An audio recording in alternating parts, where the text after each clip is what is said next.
Welcome to Grow Money Business, the podcast dedicated to helping business owners optimize income, pay less in tax, and invest prudently. Here's your host, Grant Bledsoe. Hello, everybody. Grant Bledsoe here. Welcome back to Grow Money Business.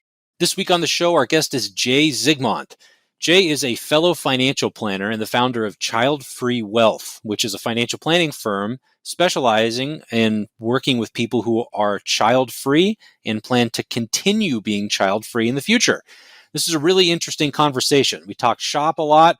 Jay shared his philosophy on working with people in that demographic, and it was very interesting to me because the technical nuances and applications of the financial planning process are just quite a bit different when you don't have kids. You don't need life insurance. Long-term care is a bigger consideration than it is when you have children who might be able to help you out when you're older. And if you're someone who doesn't want to pass resources on to charity or another organization after you pass, or your own kids, you might need to focus on your own spending plan a little bit more, because the intention would be to work your resources and assets down to zero as opposed to leaving something to someone else after you expire yourself.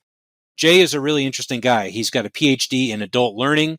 He had a career in healthcare before becoming a certified financial planner and starting his firm. This was a really enjoyable conversation. He's done a great job building out his niche and processes in firm, and it was a pleasure to speak with him. I hope you enjoy it as well. Hey everyone, I need to interject quickly to remind you all that nothing found in today's episode or any other episode of Grow Money Business should be considered financial, investing, legal, tax, fitness, or even relationship advice. It's content that you're free to use and to deploy on your own terms. And before taking any actions on content found on the show, please do consult with your tax professional, your attorney, or your financial planner. If you don't have a financial planner, head on over to threeoakswealth.com to learn more about what we do in terms of financial planning and investments and how we help clients on an ongoing basis. There we go. Welcome to the show, Jay. Hey, great to be here. So you have a really interesting background. I'm really curious to hear how you describe what you do on a day-to-day basis. And I love to dive into all the details. Why don't you share a little bit with our listeners about what you do on a day-to-day basis now and what your firm looks like? Yeah, so my firm's Childfree Wealth. We are an advice-only financial firm, so a little different than the norm, doing life and financial planning for child-free folks. That's people who don't have kids, aren't planning on having kids. And my background, my PhD is actually in adult learning, so I come out of this from a learning standpoint. I was a coach and educator in a lot of different ways. And my thing is, how do I help people learn how to manage their money and do it themselves versus taking it over? So I work with people. I have courses, I have structures, I have one-on-one, all that, but so that people can do it themselves. But also because child-free finances are like completely ignored. So how is it different when you're not going to have kids ever in your life? So what are some of the biggest differences? If you're working with people who do not have kids, do not plan on having kids, what kind of things come to mind first? So the way we say it is living a life of child-free wealth means you have time, money, and freedom to do what you enjoy. It doesn't mean you're automatically rich. Like people think, oh, you don't have kids, so like your money hassles disappear. That's not the case. But it's a different way of life because there's like this standard life script. The life script says you go to school, you get married, you have kids, you retire, all those standard stuff. And child-free folks don't have that script. So for example, many of them embrace die with zero. They don't care about passing on intergenerational wealth. They don't care about retirement even so much, where instead of following FIRE, they follow what we call FILE, financial independence, live early, where they're trying to find that balancing act between investing in themselves and their life and finding the right work and the right time versus making retirement a goal. Besides all the normal stuff people ask about, long-term care and who's going to take care of when you're older and all the questions we always get, it turns all financial planning on its head because it's got a different set of goals and a different life than most. That concept that you described, financially independent, live early, is a concept that is really, really common in people that we talk with too, and those with kids and those without kids.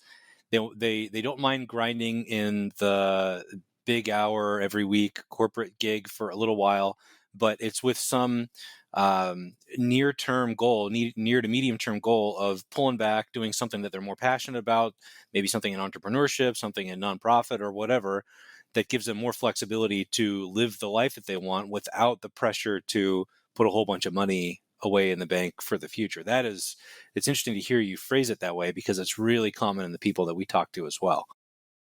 Well, and I think there's a big crossover between small business owners and, mine happens to be child-free folks, but in a different approach and saying, hey, you know what happens if no longer I'm on that treadmill? I'm not trying to like just go up the ladder and make more money and spend more money. And what can I do? And I interviewed somebody for my book, and he had actually done the FIRE thing, followed kind of like the online advice, and retired in his early 40s. It was like bored out of his mind. He's like, well, what do I do now? And instead, he created his own marketing company. He works no more than 25 hours a week, never before 10, and never on Fridays. And he works from like whatever beach he's on this week, That's the file of life. He found that balance. And it was funny when I was interviewing him, I pushed him. I'm like, so you're telling me a big client comes and wants to work with you on Friday, you're going to say no? He's like, yep. And he provided examples of doing that. And I'm like, he's better than I am, because I don't know, I like the money a little bit too much to have that balance. But he's like, no, they want to meet with me in the morning. They want to meet with me on Friday. The answer is no. I'm just doing what I enjoy. So why this niche? Why choose to work with people without kids? Do you have kids? No. So my wife and I are child free. Okay. And when I set out, I did all the work to become a CFP, and never once was there mention of being child free. Like, it just doesn't exist. There's like pre-kids, post-kids. There's empty nest. There's not yet. But the concept of child free didn't exist. So I'm a PhD, my wife's a PhD. And the question I wanted to start with was like, how weird are we? I know we're weird just by nature. That's just it is. But I'm like, are we the only ones out there? And I had no clue at the time, really, and didn't even know the term child free existed. And I started doing research, and I did surveys and ended up writing a book on it and all that. But what ended up happening, I found out about 25% of the U.S. is child free or permanently childless, meaning they're not having kids, not planning on having kids. But just about all the financial advice out there assumes you have kids. It's just built into it. The life cycle is built into it. So it's this area that's completely untapped, and it's an underrepresented minority group, really, in the financial world. So it's kind of a personal thing, but also now at this point, it's become, I spend half my time talking to financial people about child-free folks, and the other half talking to child-free folks about finances, to kind of bring those two worlds together. Right. So what about the traditional, and I'm really curious to hear your perspective on this, because your PhD is in adult learning, right? It is. Yep. And I picked that up from your LinkedIn page, by the way. So you're coming into the CFP coursework with that work experience and a lot of that work experience and background. And what you're saying is that all that CFP coursework, and the CFP, for our listeners who may not have heard of that, Certified Financial Planner, it's the predominant designation that most financial professionals in the industry want to get, who work with clients in the capacity that Jay and I do. You're saying that coursework, that framework, doesn't incorporate people who don't want to have kids. Can you elaborate on that a little bit?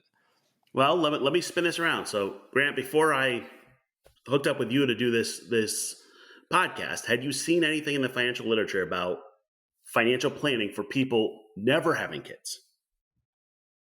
So the way I would think about that is, with my experience with it is, financial planning is a process to help people do the best they can with their resources, and use their resources in a way that propels them to live a more fulfilling life. And short answer is no. I can't think of anything in any of the coursework or any of the stuff that I ever went through that elaborates on people who don't have kids or choose to have kids. But I would also argue that that's the case with most specializations. There's very, very little on how to help business owners align their business operations with their personal lives. There's very little on helping people who are going through a divorce. There's very little on people who work in tech companies that are compensated with a lot of stock options. And so this CFP framework is kind of a general thing in and of itself, and it's not super deep in any of these specialties that professionals like us tend to go into, but it's flexible enough to adapt to all of them. So no, but with the caveat that that's kind of common in my experience when it comes to specialization. I think you're right on the specialization component. I think the hard part is most of the financial planning software, the expectations, the assumptions assume they're kids. So, education planning is a component, and, they talk about different phases of life and where you are. And even retirement is an assumption. And it's an assumption that, frankly, child-free folks don't necessarily follow. Retirement is not a goal. Dying with more money, to pass on another generation is not a goal for child-free folks. So if you do like a Monte Carlo simulation, you run 1,000 simulations saying, hey, are you going to run out of money? If it says it's a 99% success rate, for a child-free person, that's a 99% failure because their goal is to run out. Right. So there's all these assumptions that are built into the system, into the structure, into the education. We call it a pronatalist bias. It is built so that it assumes you're going to have kids, that when you take them out, people go, well, it's flexible. You can change it. Yes, but the software, the structures, the planning, all is built with the assumptions in there that don't fit child-free folks. Like, let me give you an example. And this one, I'm sure I'm going to you're going to get mad at me, and that's okay. But I'm not going to get mad at you. Come on. So if, the part of the reason why I chose an advice-only approach, first of all, it matches where I come from a learning standpoint. But the other part of it is to get rid of the conflict, because a child-free person who says, hey, I don't want to have the highest number at the end, I want to die with zero, a percentage-based AUM advisor has a built-in conflict with them, because the AUM advisor is trying to get it to go up over time, trying to get their income to go up over time, trying to get the net worth to go up over time. And the child-free folks like, hey, I want to invest in me, my life, my business, my whatever. And they can be a conflict just in the core business structure of financial planning, which people don't often think about those things. I mean, there's ways to control for it and deal with it, but that's how much of the system is built that doesn't fit child-free folks. Sure. It seems like a perfect fit. I agree that if you're the way I describe that is, we have clients who want to bounce the last check that they write. And that's a great objective. And I would argue that if you have no interest in leaving anything when you're gone to charity or church or your kids or whomever, whatever the entity is that you want to get some of your stuff, that is what you should be doing if you're trying to utilize all your resources, right? That's exactly the right path. And that is certainly a conflict for someone who is compensated by the size of the portfolio being managed. So it seems like a very good fit. And I would have to think that and you mentioned it, your background in adult learning makes that a really good fit, because when you're advice only, and for our listeners out there, what Jay is referring to is a business model. And Jay, correct me if I'm wrong in how I describe this, but Jay is providing a service to his clients, helping them plan, delivering advice, but he's not taking discretionary management of any of their funds. They pay him a fee for that. He's advising them on what to do, and then the client goes off and does that on their own. Most advisors are they're influenced by commissions on sales of some kind of insurance product, or their percentage of assets under management, and so they are taking direct supervision, and they have ongoing responsibility to manage directly on behalf funds on behalf of their clients, and they're compensated by a percentage of the assets in that portfolio. And so if the intention is to reduce the size of the portfolio and bounce the last check that they write, well, that means that it's less revenue for an advisor who's compensated based on the size of the portfolio, which is clearly a conflict. So it makes a lot of sense. And by the way, in circles there, but your background makes that. Excuse me, that's where I was trying to go with it. Your background makes that a perfect fit. Adult learning, you're teaching people how to go and do this on their own. It seems like a great fit. Yeah, and for everybody listening, I mean, the financial community, we can fight over fee models all day long. It's one of those core business things of how you do it, but it has to match your goals. So right. I come out of an education background. I want people to learn, there's general rules of thumb that say, hey, 80% of your finances has to do with your behaviors, 20% your numbers, or whatever percent you want. I follow that 80-20 and say, okay, let's spend 80% of your time talking about your money behaviors. What do you want to do with your life? What do you want to be when you grow up? Where do you want to go? How do you want to live your life? And when I do the plan, I say life first, then finances, then taxes. Don't ask me, when can I retire? The question is, well, do you want to retire? Let's start with that first. Right. And it shifts the way we look at it. And what happens with the advice only approach, I meet with my clients on a monthly basis. We work on a couple things at a time, and when they don't need me, I disappear because they've learned how to do it. And then they can come back when they need me. They're not like paying forever, an annual fee just to pay the fee.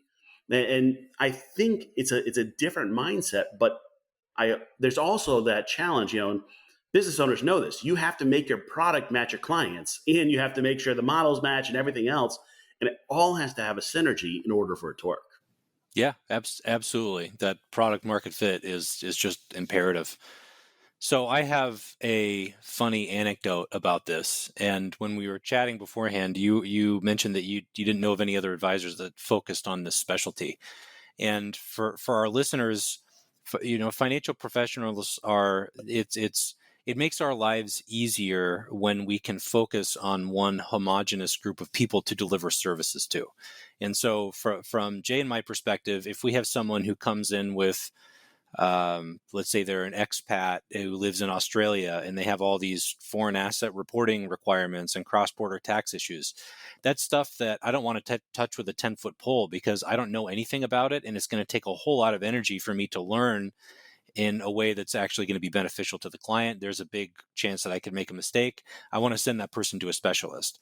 So it makes more sense. You go to the I don't know, to get surgery. You're not going to your general practitioner. You're going to a specialist.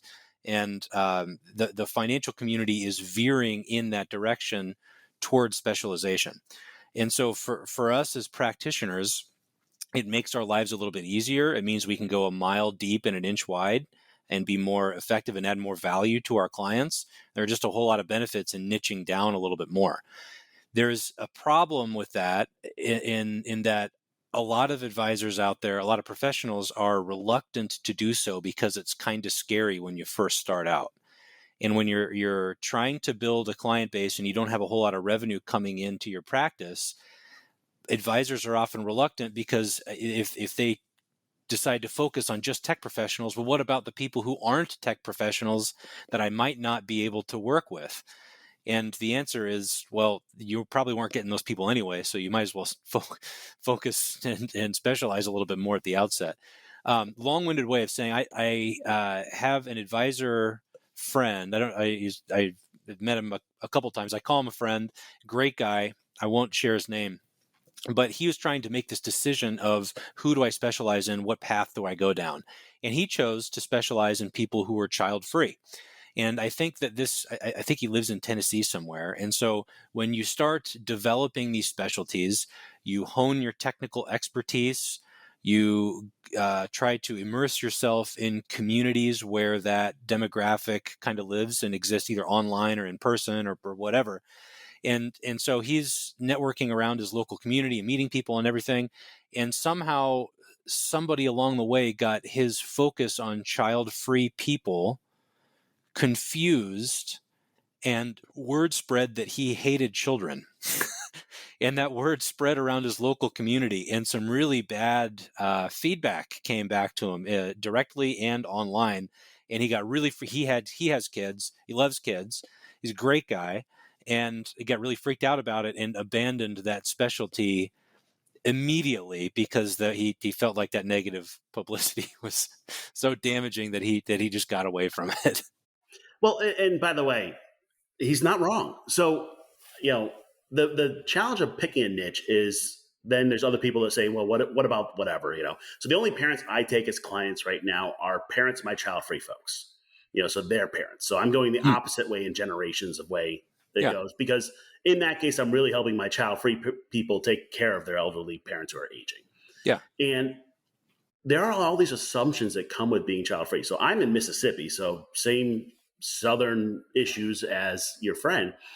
And I'll be honest, people judge all the time. I posted something. I had CFP join my team, and she did the MBA CFP, posted on there. I said, hey, here's a new member of my team. People are like, oh, we're going to pray for your childless souls, and you need to have kids because we need to have taxpayers and war. Like all this garbage. All right.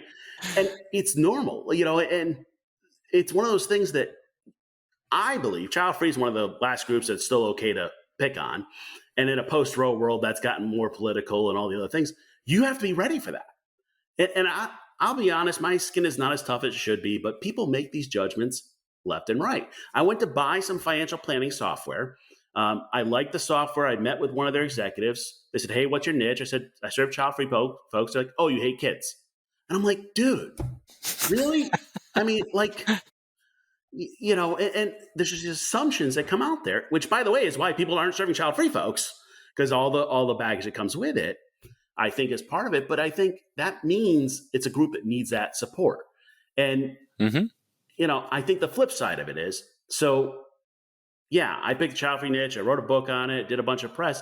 On the same day, I had Market Watch and Wall Street Journal do a full article on the specialty of being child-free, about child-free retirement. My business went through the roof, of course, from that. I mean, I think I ended up with like 15 prospect meetings just from that one day, but yet if you read the comment sections on those articles, these evil people not having kids. And I'm like, I didn't say anything about having kids or not. I'm just trying to serve a population that is not being served.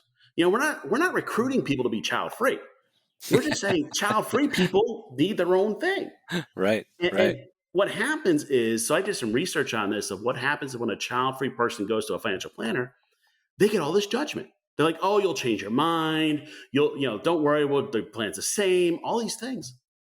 And people go, well, they want to get into like, why are you child-free and what's the reason? And I'm like, some people are by choice, some people are not. Our personal story, my wife has a 50-50 chance of dying if she gets pregnant. That pretty much made our choice. Like, we knew that. But people are like, well, they make all these judgments. And the reality check is people are child-free for a wide variety of reasons. The actual research says people are child-free for more than one reason. About 15% just don't like kids. I mean, I'm just being honest with that. But about 30% are on finances, other on medical issues, situation, environment, all different types of reasons. And frankly, I don't even care why they have kids or not. I'm just there to serve them when they've got a point, don't have kids, not planning on kids. They need financial planning that fits them. That's the thing. This is a serving profession, and anybody worth their salt needs to be completely objective and non-judgmental when somebody walks into the office. We have somebody that's going to pass judgment on day one. For anybody out there who's listening, who's ever considered or may consider a financial professional in the future, if you get a sense of judgment from whomever you're talking to, that is not a good sign. That's an awful thing as a professional, but I know that it happens over and over and over again. People are scared that, around the country, that you're going to recruit their people and their kids to your cult, I suspect, right? I mean, there's just a lot of misplaced fear. Well, I don't know. And I'm not going to get too political on this intentionally, but the way I look at it is you have kids or don't have kids, that's you. Right. I don't get a vote in your life. You don't get a vote in mine. Like, that's kind of how I do it. Right. I think the hard part is we're not talking about a small group. So study at Michigan found about 20 point something percent of adults over 18 are child-free, meaning they don't have kids, not planning on kids by choice. About another 5% are not by choice, fertility issues, whatever else it is. That same population, when they looked in Michigan, they found 7 point some odd percent were LGBT. So we're talking about a population that's 3 times the size of the LGBT community. But in the financial world, it's unheard of to serve this group. Yeah. And I think it's somewhat because of the experience of what your colleague had. But I think that's a shame. We need to accept people for who they are and make sure their finances match who they are and go there. I don't know. I mean, it's, as a business, you have to be willing to take the good with the bad, and social media is a mess. I was on Reddit when I was doing research for my book, and I put an ad up that said, explain to me what your child-free life is like, or explain what your child-free wealth is like. That got flagged as hate speech. And I'm like, for what? Because it says child-free, that word in there. I talked to somebody in the press who said they can't use the word child-free in press because the world people will do it, just like they can't use the word suicide. Right. I'm like, this is ridiculous. Yeah. Because we're not talking about a small group of people. Right. Right. So you mentioned that traditional financial planning software assumes retirement. It assumes that you want to pass something on to kids in an intergenerational fashion, and you have to adjust those defaults in order to program the system the way that you want if you're child free. You mentioned the issue of long-term care as well. If you're child free, who's going to take care of you? How are we going to fund long-term care services? What other topics come up? I mean, how does your process work, and what other issues do you hit on? Yeah, so let me give you another fun one. If you're child free, then we call them SINKs, solo income, no kids, or DINKs, dual income, no kids. Chances are you have very little or no need for life insurance. Mm-hmm. But yet the general advice is 10 to 12 times your salary. Yeah. I had somebody, and I've been recording sessions to share my podcast, and I shared this one, and they went in to get insurance. And they went in specifically, we're told, to get disability insurance, because disability insurance is a much bigger issue if you're a solo income. Very important if you're a sink or a dink, right? Like number one priority.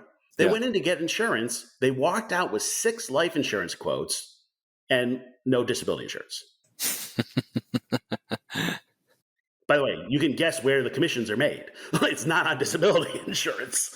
Yeah. And what happens is it's everything. I did an article for Kitsis, which is one of the financial blogs on, what it's like to be child-free and child-free finances. And at one point I titled it like 15 things that have changed in your financial plan. And then I retitled it because it touches on just about every section. Long-term care is one of those that everybody asks about in the child-free community, because we get this question, who's going to take care of when you're older? Here's the number. So the census found in adults over 55, they found childless folks in adults over 55, 2.5% got any financial support from their family. So that's like nothing. Mm-hmm. Interestingly enough, the census found in parents over 55, 1.5% got any support from their family financially. Oh, interesting. Huh. By the way, the answer is nobody's getting any support from their family. Yeah. Right. But there's this assumption, the question of who's going to take care of when you're older has an assumption in there that they're assuming somebody else is going to take care of them. The answer is we all need a plan for long-term care. My goal with my clients is by their mid-40s to either set aside money for long-term care or have a long-term care insurance policy in place, which is a whole lot earlier than when people usually are thinking about it. The other interesting one for child-free folks, so they talk about the sandwich generation, people take care of their parents and their kids at the same time. The child-free folks, we call them the open-face sandwich. And the way it goes is, hey, you don't have kids, so you can take care of mom. And this is so common that it's one of those things I build in everybody's plan.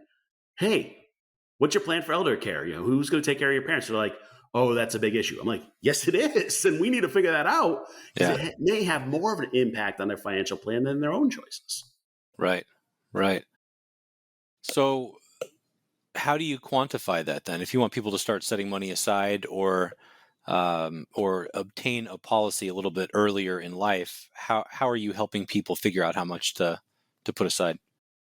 So for long-term care, I use the national averages that exist now. It's $250 a day, 2.2 years of care for men, 3 years for women. It's the math is easy, but it's a question of, do you want to retain the risk or do you want to pass it off? The problem is long-term care insurance is stupidly expensive. I mean, it is, but long-term care in the U.S. right now costs $108,000 a year. So, and it's growing at 5% compound. So, I'm in my 40s. By the time I use it, it might be $1 million a year. That's the problem. So we build that into part of the plan, because what I try to do is if you really want to bounce that last check, as you say, or die with zero, well, then I build a safety net at the end. The safety net is we have money set aside or insurance for long-term care, put off Social Security till 70, and then put some cash cushion. And each person has a slightly different. You're not actually going to die with zero, but close enough that cushion's there to protect you so you don't run out. And then I've tracked it. I spend more time with my clients talking about spending money than saving, because you have to bend that net worth curve. And we don't train people to do that. You spend 40 years of your life saving money, and now I'm like, okay, let's spend the next 40 spending it. And they're like, huh? Right. Right. And really the discussions that I love are around investing in themselves. They want to go back to school, start another career, start a business, whatever it is, let's do it. And they're like, well, can I? I'm like, yeah, sure. You've got the flexibility. You've got the time. You've got the money. You can write whatever script you want for the rest of your life. And that can be a little overwhelming, let's say, to say the least, because you almost have too many options. Right. Right. It's a risk tolerance question too, right? How close to zero do you really want to get it? And, we're used to the accumulation stage. The decumulation stage is pretty scary. And without knowing exactly when or how we're all going to expire ourselves, that's a tricky number to get to, and one that you probably don't want to fiddle with too much. So how do you think about that when you're having those conversations with people? You want them to go back to school, invest in themselves, spend down the money. How close are you comfortable getting to zero? So there's two buckets on this. One is there are the people that I call them the ones that want to choose the opt out, where they are looking for death with dignity or euthanasia at their end of their plan. They literally can be down to zero. The downside of that is if you pick that plan, you can't change your mind. Like that's it. Right. The rest of them, it says, okay, let's set that cushion of whatever's comfortable for them. By the way, usually most people are like, 2 years of expenses plus Social Security plus long-term care, put it aside, invest it, and then let's spend the rest. To the point, like people get in the software and they get all scientific about it. I'm like, all right, if we have that cushion, let's shoot for a 50% success rate on your Monte Carlo. Let's figure out what you can spend per year to get there. And what tends to happen is people don't spend as much as they could. So I'm having to challenge them. Hey, your portfolio returned 400 grand last year and you spent 200. We're going in the wrong direction still. Right. And it's those discussions that get into it. And sometimes, there's a lot of good research around child-free folks being, a heavy giving population and a lot of donations. We're doing a lot of work there. It might be in travel, whatever it is. But let's make that a goal. And the hard part of it is they get stuck in what I call the blueberry problem. They've been saving money forever. They buy the frozen blueberries because they're $1 cheaper than the fresh blueberries. I'm like, buy the damn fresh blueberries. You're fine. Yeah. But they still buy the frozen blueberries. Yeah. I'm like, you got a couple $100 grand extra. Let's do this. And I got people in their 30s that could never work again. Go follow that passion. Go start that business. Even as long as it breaks even, I don't care. You don't have to make a profit at it. And I have to spend my time reprogramming the way they were taught, which is where my background in adult learning fits. I was just going to ask you about that because at that stage of life, our money scripts are so ingrained in our brains. And correct me, tell me how far off I am on this from someone with the background that you have. But we have a relationship with money that's often imprinted on us as kids. What money was like growing up in our household has a profound impact on how we view money and how we make money decisions later on in life. And you can correct that. It's if you have poor money scripts, meaning that a behavioral pattern that's not supporting your life and your objectives and whatever it is that you want to do with your time on earth, you can reroute those, but it takes work. And the more decades, the more years that you go and push down on those same grooves that already exist, the harder it is to reprogram it, as I understand it. Is that a reasonable analogy? And how do you reprogram that with people? Because I run into that in my practice all the time. Even at 50%, chance of success in a Monte Carlo simulation, that's a really strong chance of what they would call positive outcome in the software, which is a suboptimal outcome the way that you're describing it. Yeah, and in the technical land, so I come out of much of my work's out of cognitive psychology and adult learning, and They call it mental models. That's actually the technical term behind the money Uh-huh. scripts. We create those over time, and most of those are, gut feel, intuition. We don't even know they're there. So the challenge is sometimes you cannot reprogram it, but you can shift it in a direction. And I only work on 1 to 2 things each time we meet, because if you try to do too much, it just, people will overload. Ineffective. Yeah. So great example is, so your group, you work with their small business owners. Entrepreneurs have a very similar mindset at the core, which is it's a drive to do better, to do, to be the best at something. It doesn't always have to be money measure, but something you want to be the best at or make an impact.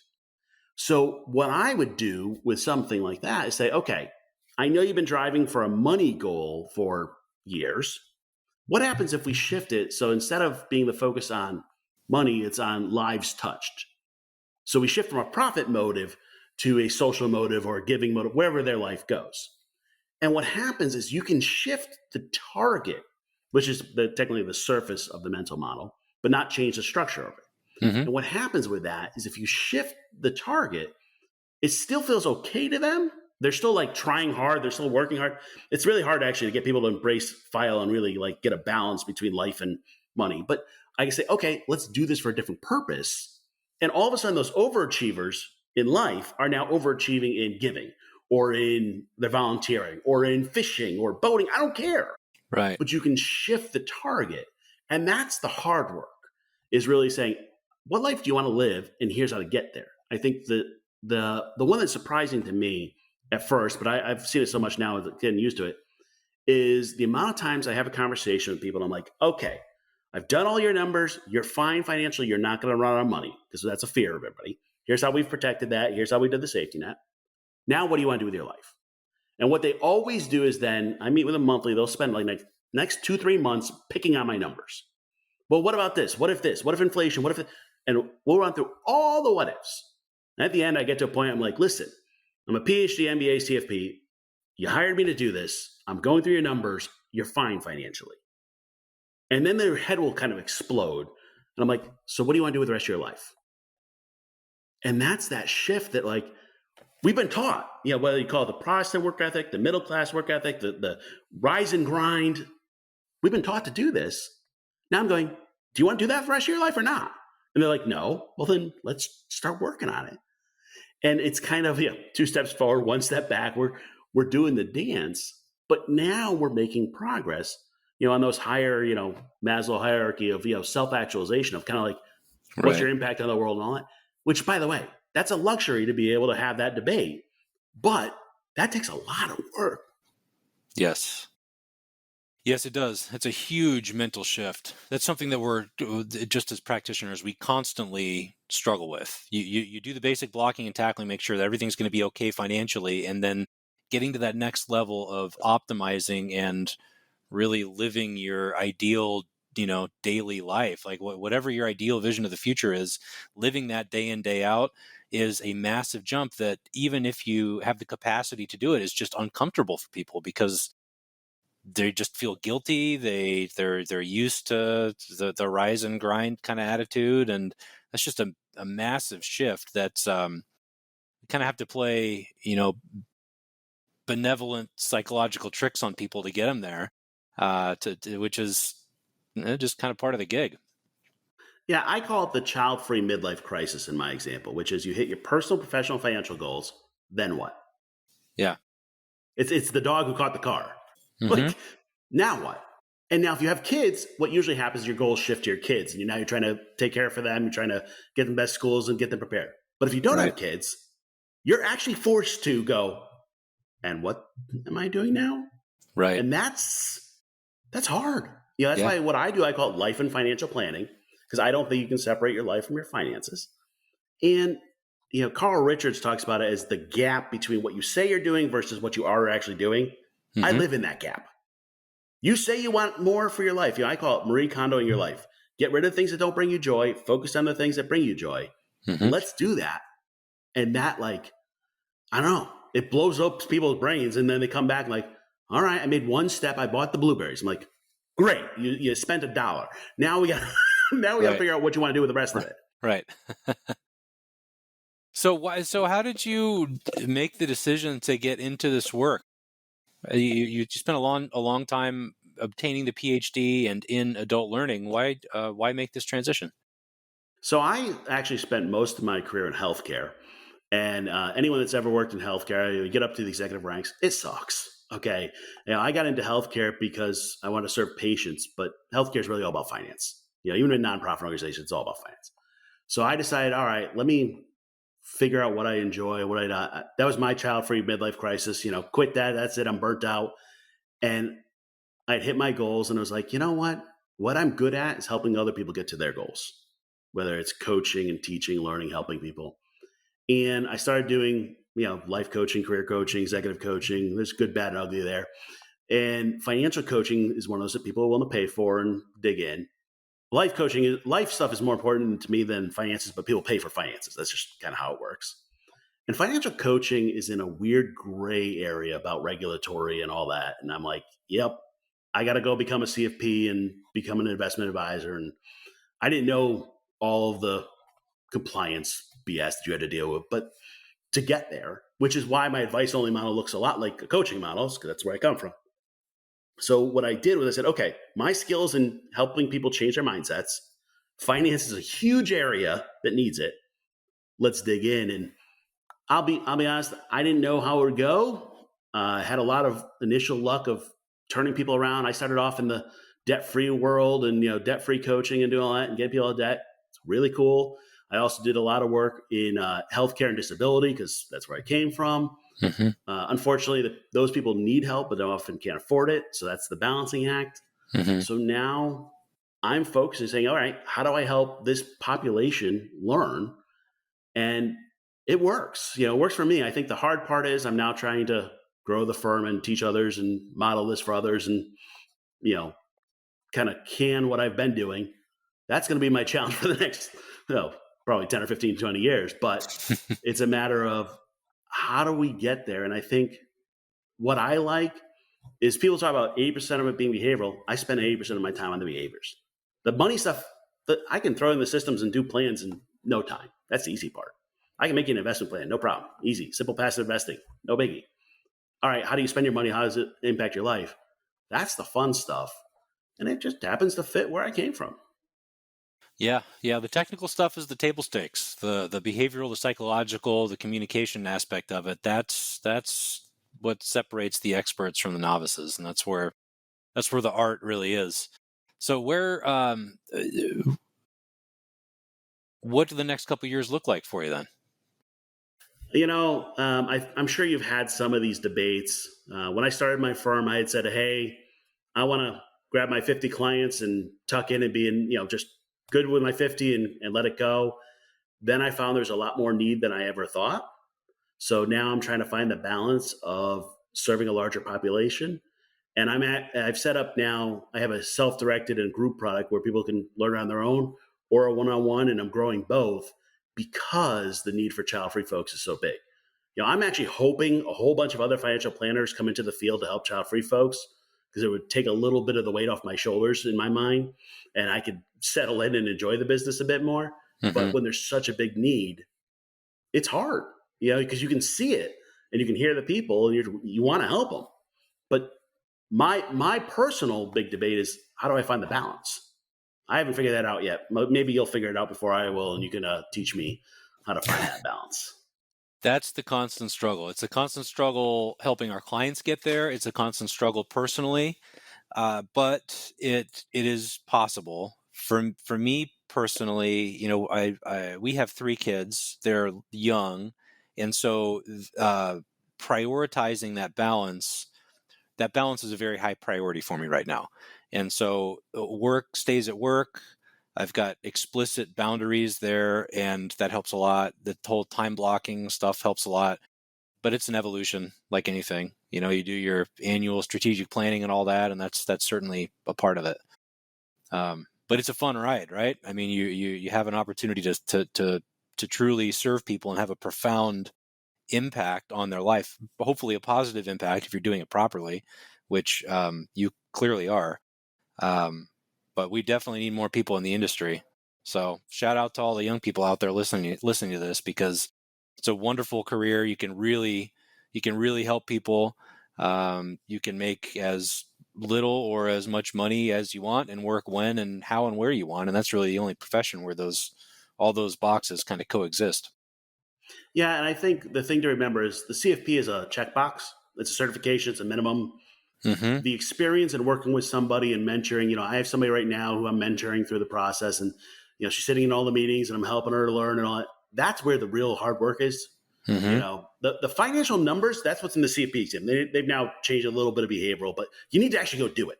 You need to go talk to people and try it and mess it up. And I think the earlier you can start with a good mentor, the better. Although finding a good mentor in the financial can be very hard. It's just real. And I think my advice to anyone, if you want to get in any financial planning, any type of this financial industry, is figure out who you want to serve and how. There are enough financial models and niches out there that you can find your people that are served your way, and then learn how to do that way. It's okay. We have different models. I got nothing against an AUM model. It just doesn't fit me and my approach. Yeah. I don't think it fits my niche as well. That's okay. And I think that is one of the cool things about financial planning is you and I, frankly, are in the same industry, but doing it different ways. And that's okay. Exactly. One thing, a little bit off topic, that really bugs me about where the industry is today is there are all sorts of models. There are great advisors, great people who do a wonderful job for their clients. Then they're on a commission model, and that's fine. That works for them, works for what they're doing. But if you go, we're consuming so much of our media and news and everything through social media, which, as you pointed out earlier, is a total mess. A lot of people will try to capture eyeballs these days by putting other service models and other advisors down for using them.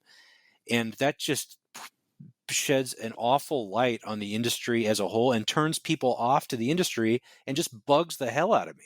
There are really good advisors, there are really bad advisors under all these models. The point is that you are truly that your business, your practice is truly focused on serving some universe of people that you set up in the way that you set up, but that's where the focus has to be.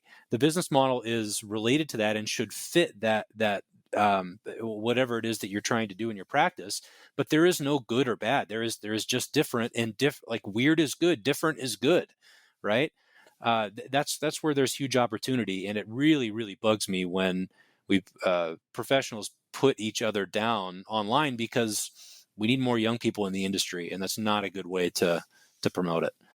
I mean, the reality is we're fighting over terminology that really doesn't matter as much. I mean, I think, yes, I have my own biases, and I have my own biases for the people I serve. And that's why I pick the model I use. I'm not saying the model is wrong or not. I'm just saying I pick this model because I think it fits, and it fits the people. And frankly, if clients don't like that model, they don't have to work with me. That's okay. Like I can only serve so many people. And I think, it's, I'll have a fee debate all day long. We can have the arguments, over, a drink and just have those discussions. But I don't think that's a productive discussion in the big world. I think in the big world, it's how do we serve the audience and what do they need? The delegation model in AUM works for some people. The advice only works for the people that want to learn how to do it. I'm not saying it's right or wrong. They're just different people. Exactly. I'm really happy that the advice only model has caught so much momentum. There's clearly a huge need for people who want somebody over their shoulder directing them, delivering the advice, who are comfortable doing it on their own. When I say doing it, I mean executing on that advice on their own with some direction from a professional. Different strokes for different folks. Everybody needs something a little bit different. It's a good thing that the industry is evolving into these different opportunities to work with a professional. That's just positive all the way around. Absolutely. Jay, this has been great. This is an area that we've not focused on the podcast. I am not the least bit surprised that your firm is doing great and your practice is doing great.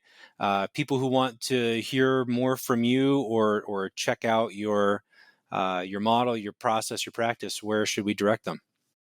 So their website is childfreewealth.com, all the social Childfree Wealth, and we have the Childfree Wealth podcast. so you can take a look at it. And if you're interested, we actually have the book Portrait of Childfree Wealth at childfreewealth.com/book. Get a free copy, and you can see what it's like to live this life. Right on.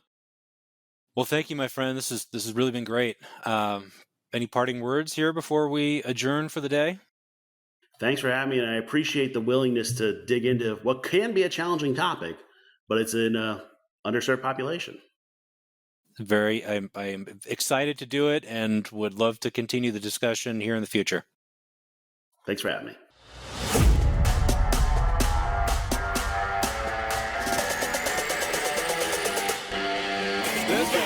Thanks for tuning in to Grow Money Business, the podcast dedicated to helping business owners optimize income, pay less in tax, and invest prudently. Be sure to subscribe to the podcast on iTunes, Google, Spotify, or wherever you digest podcasts to ensure you don't miss out on future episodes and announcements, and feel free to submit questions to growmoneybusiness.com.